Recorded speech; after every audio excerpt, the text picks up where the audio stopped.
Perkenalkan, saya Aurea Zerina Zulkarnain dengan nomor induk mahasiswa 230810201071 dari Fakultas Ekonomi dan Bisnis Universitas Jember dengan program studi manajemen. Materi yang akan saya bawakan yaitu mengenai metode manajemen risiko, exchange rate, pasar valuta asing, dan instrumen derivatif. Untuk poin-poin yang akan saya bahas, yang pertama mengenai pengertian pasar valuta asing, yang kedua transaksi di pasar valuta asing, yang ketiga yaitu kutipan valuta asing, dan yang keempat yaitu kontrak derivatif di pasar valuta asing.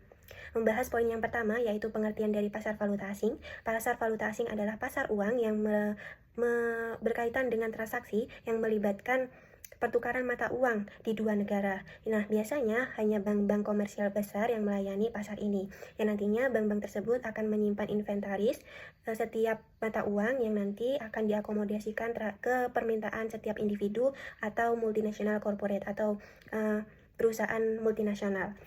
Nah, yang membutuhkan valuta asing ini tidak hanya perusahaan multinasional saja, tetapi individu juga membutuhkannya. Ketika individu itu hendak ke luar negeri untuk berlibur ataupun bekerja, mereka akan membutuhkan pertukaran mata uang dari mata uang negara asalnya ke mata uang negara yang dituju. Nah, kemudian membahas mengenai fungsi dari pasar valuta asing, yaitu yang pertama mempermudah pertukaran mata uang dengan memfasilitasi pertukaran mata uang dari negara satu ke negara lainnya yang memungkinkan untuk melakukan pertukaran lintas batas dan juga perdagangan internasional. Nah, yang kedua yaitu manajemen risiko, di mana pasar valuta asing ini yang memungkinkan untuk perusahaan melakukan hedging terhadap fluktuasi nilai tukar mata uang. Nah, yang ketiga yaitu spekulasi, di mana pelaku dari pasar valuta asing ini akan melakukan spekulasi untuk memperoleh keuntungan dengan cara menganalisis harga mata uang dan akan mengambil resiko untuk memperoleh laba atau keuntungan. Poin yang kedua yaitu transaksi di pasar valuta asing. Jadi, pasar valuta asing itu tidak dapat diasumsikan sebagai perusahaan yang berdiri di suatu tempat atau perdagangan yang dilakukan secara langsung tatap muka, karena pasar valuta asing itu tidak berpusat sehingga dia itu bergerak dari suatu negara ke negara lainnya. Nah, di dalam pasar valuta asing ini ada yang namanya pedagang valuta asing. Nah, pedagang valuta asing ini yang bertindak sebagai perantara antara pasar valuta asing dengan mata uang yang diinginkan oleh perusahaan-perusahaan multinasional atau individu. Jadi, siapakah pedagang pasar valuta asing ini? Jadi, pedagang valuta asing ini adalah bank-bank komersial besar. Nah, bank-bank komersial besar seperti Citigroup dan juga JP Morgan Chase & Co. Nah, pedagang seperti ini itu ada di setiap kota-kota besar di suatu negara, di mana mereka itu melayani transaksi valuta asing dan juga perdagangan secara daring. Nah, salah satu jenis transaksi valuta asing yaitu pasar spot. Nah, pasar spot ini merupakan transaksi valuta asing yang aman dilakukan secara langsung. Nah, pasar nilai tukar mata uang yang diperdagangkan terhadap mata uang di pasar spot disebut sebagai cross spot. Nah, pada pasar spot ini menggunakan mata uang Amerika Serikat atau dolar Amerika Serikat.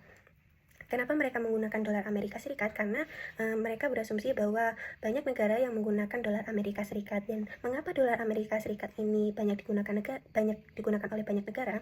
Karena banyak negara ini berasumsikan bahwa menggunakan dolar Amerika Serikat ini lebih mudah ketika melakukan perdagangan antar negara.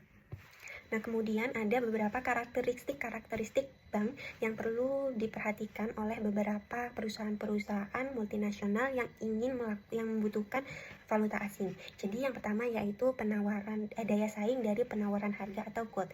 Jadi, misal ada bank yang menawarkan 0,01 dolar per unit lebih murah daripada bank lainnya. Nah, apabila kita mengambil bank tersebut atau mengambil harga tersebut, ketika kita ingin menukarkan 1 juta unit, kita akan menghemat sebesar 10.000 dolar.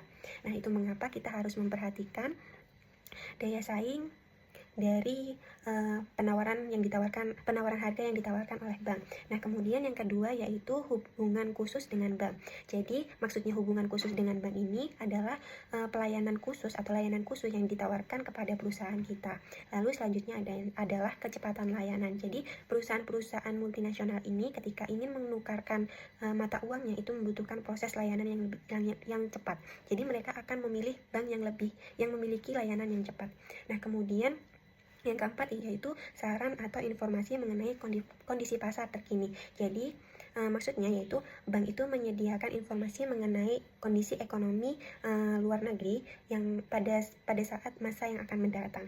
Nah, kemudian yang kelima yaitu saran peramalan. Nah, di mana bank ini memberikan informasi mengenai kondisi pasar luar negeri di masa yang akan mendatang dan juga harga mata uang di masa yang akan mendatang. Selanjutnya yaitu selisih harga bid ask. Nah, setiap bank komersial ini membutuhkan biaya untuk melakukan transaksi valuta asing. Nah, akhirnya bank komersial ini membeli mata uang yang ditawarkan oleh nasabah itu sedikit lebih rendah daripada harga jual yang ditawarkan oleh bank tersebut. Nah, perbedaan inilah yang dinamakan sebagai selisih harga bid ask. Nah, perbedaan harga ini ditujukan untuk menutupi biaya pemenuhan permintaan untuk penukaran mata uang asing. Nah, di sini saya memiliki contoh mengenai selisih harga bid ask, di mana Mr. X merupakan warga Amerika Serikat yang ia berencana berlibur ke Inggris. Nah, diasumsikan bahwa suku bunga bid bank yang ditawarkan oleh bank tersebut adalah 1,52 dolar dan suku bunga aksnya adalah 1,60 dolar, di mana Mr. X ini akan menukarkan uangnya sebesar 1.000 dolar. Nah, berapa pound yang akan dia dapatkan? Untuk menghitung berapa pound yang akan dia dapatkan yaitu dengan cara membagi antara jumlah dolar yang akan ditukarkan dengan aks yang ditawarkan oleh banknya. Jadi 1.000 dolar yang ditawarkan oleh Mr. X ini dibagi dengan 1,60 dolar yang ditawarkan oleh banknya, menghasilkan 625 pounds. Nah, kemudian di slide selanjutnya yaitu apabila Mr. X ingin pulang ke Amerika dan uangnya ternyata utuh, berapa dolar yang akan dia dapatkan ketika ditukarkan ke bank? Nah, di mana Mr. X ini akan menukarkan uangnya yang sudah dalam mata uangnya sudah dalam bentuk pound ke dolar Amerika Serikat lagi, di mana 625 pound ini dikalikan dengan 1,50 dolar per pound. Kemudian menghasilkan 950. Nah, ada selisih harga yaitu 0,50 dolar. Nah, selisih harga ini adalah selisih harga bid ask banknya. Nah, kemudian untuk poin yang selanjutnya, untuk poin yang ketiga yaitu kutipan valuta asing. Nah, kutipan valuta asing ini adalah ada yang namanya kutipan secara langsung dan juga kutipan tidak langsung. Nah, kutipan yang per unitnya itu dinyatakan dalam dolar itu merupakan kutipan langsung. Nah, sedangkan kutipan yang menyatakan unitnya itu per dolar itu merupakan kutipan tidak langsung. Nah, di sini saya memiliki contoh kutipan langsung dan kutipan tidak langsungnya. Di sini ada dolar Kanada, di mana di periode awal di kutipan langsungnya itu sebesar 0,66 dolar dan juga di kutipan tidak langsungnya itu sebesar 1,51 dolar Kanada. Nah, artinya di kutipan langsungnya itu 0,66 dolar Amerika itu seharga dengan 1 dolar Kanada. Nah, untuk kutipan tidak langsungnya itu berarti 1,51 dolar Kanada itu seharga dengan 1 dolar Amerika Serikat. Nah, kemudian di akhir periode ternyata kutipan langsungnya itu 0,70 dolar, di mana artinya 1 dolar Kanada itu senilai dengan 0,70 dolar, dan juga di akhir periode di kutipan tidak langsungnya itu senilai 1,43 dolar Kanada, yang artinya 1 dolar Amerika Serikat itu senilai 1,43 dolar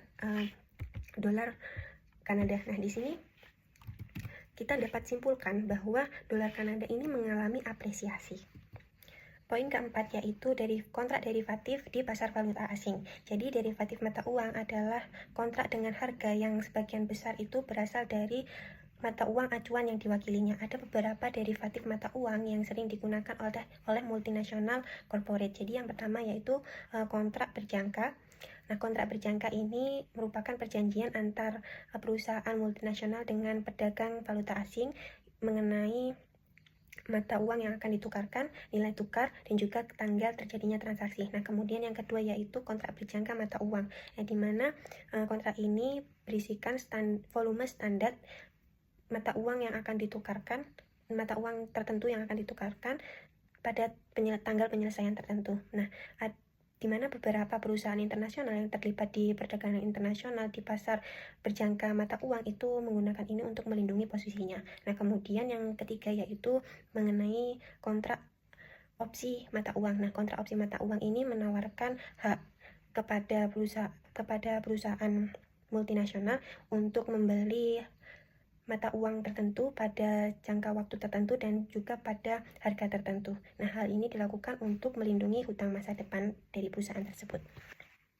Oke, baik, itu tadi materi mengenai metode manajemen risiko, exchange rate, organisasi pasar valuta asing, dan instrumen derivatif.